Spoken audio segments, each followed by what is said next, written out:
In the first part, we saw that Yuji had started living with Saku and JB. Gradually, he developed a strong bond with Saku. But as the story progresses, after Saku's death, Yuji begins to live alone permanently. He constantly wonders what happens to people after they die. Then he remembers something Saku had once told him, that he cannot die until he has saved at least 5 lives. So now he must stay alive at any cost. To avoid getting lost in unnecessary thoughts, he decides to live at JB's house. While staying at JB's place, he remembers another piece of advice from Saku, that he should find something he truly enjoys.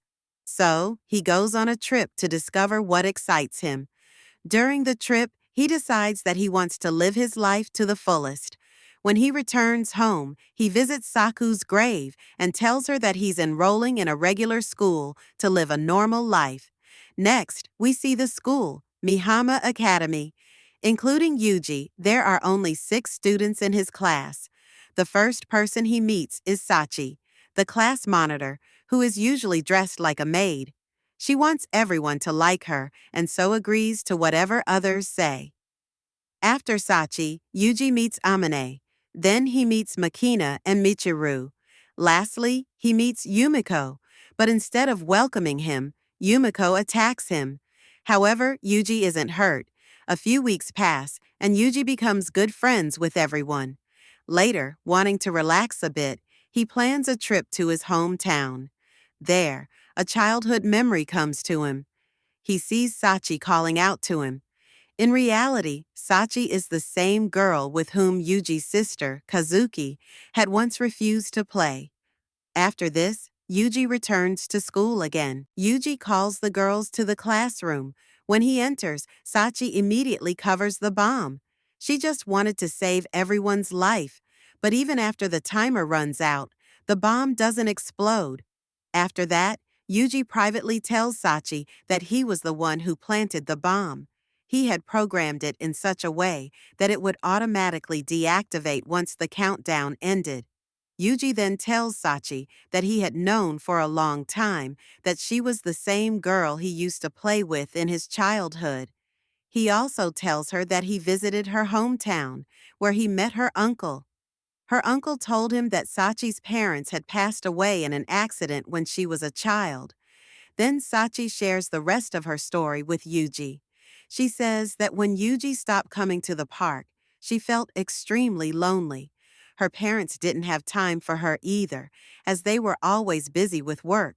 On her 10th birthday, feeling deeply alone, she ran away from home.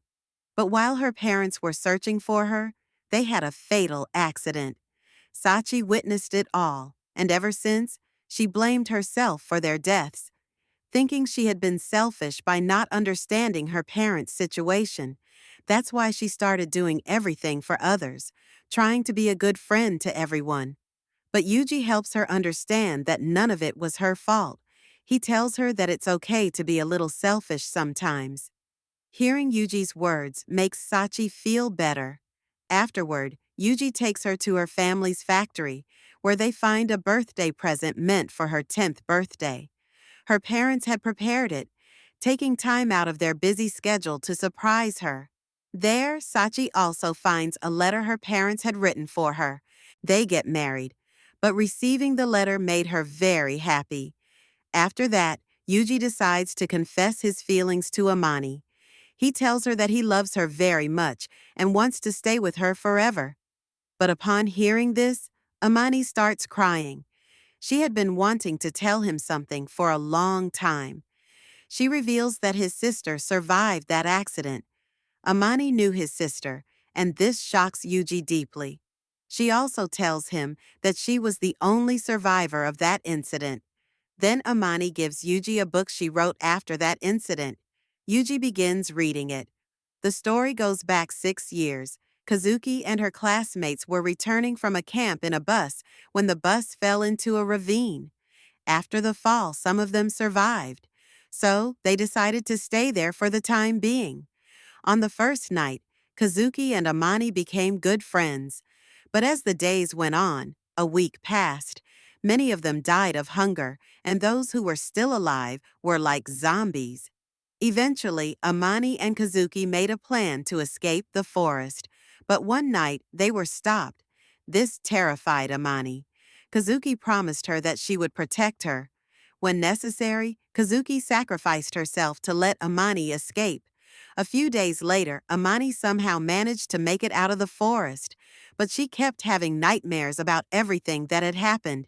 She even consulted a doctor, but she still hadn't fully recovered because she blamed herself for her best friend's death. Amani then asks Yuji to punish her, but he refuses. Instead, he gives her a diary and tells her, "You have to live your entire life for me. That means you can't die until I give you permission." But after hearing everything, Yuji starts having doubts. He feels like his sister could not have possibly died in such a way. A few days pass after that. Yuji is given a new mission. His target's name is Glow. After taking his position, he spots the target. But then he realizes that the man is none other than Oslo. Yuji is shocked to see Oslo there, as he is the same person who had taught Yuji how to shoot when he was just a child. Oslo then turns toward Yuji and tries to say something. He seems to be trying to tell Yuji that he has returned. After this, their mission fails.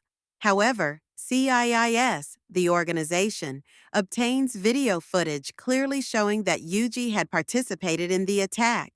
As a result, he is captured. Now CIIS takes Yuji into a room with a camera where he encounters a hologram. To his shock, it's a hologram of Kazuki, his sister. Yuji had always suspected that his sister's death might not have been real. Kazuki tells him that this is just a hologram created using brain tissue from her. This technology is called the Thanatos system. To confirm it's really her, Yuji asks the hologram a question that only Kazuki would know the answer to. And she answers it perfectly. This confirms to Yuji that the girl is indeed his sister. Yuji then asks Kazuki why she never returned if she was alive. Kazuki apologizes and explains that her condition didn't allow her to come back. Here is the end of this part. So, how did you like this story and explanation? Do let me know in the comments. And if you liked it, don't forget to like the video, subscribe to the channel, Explainoverse, and hit the bell icon.